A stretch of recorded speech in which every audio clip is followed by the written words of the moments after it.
حبيبي من بيوم خطوبة صاحبتك طبيت لابوك ايش قلت له؟ قلت له ترى التشيلات تسمع هاي يا ابوي؟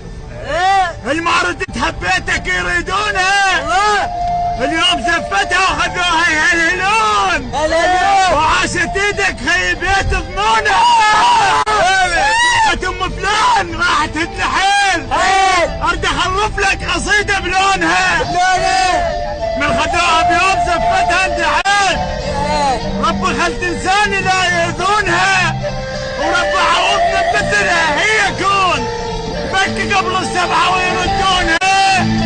والنعم انت وكيل يا وكيل نقبل يخصمونها ولا تجيبوا لي بعد طار الزواج ولا تجيبوا لي بعد طار الزواج انا حالف والحسن ما اخونها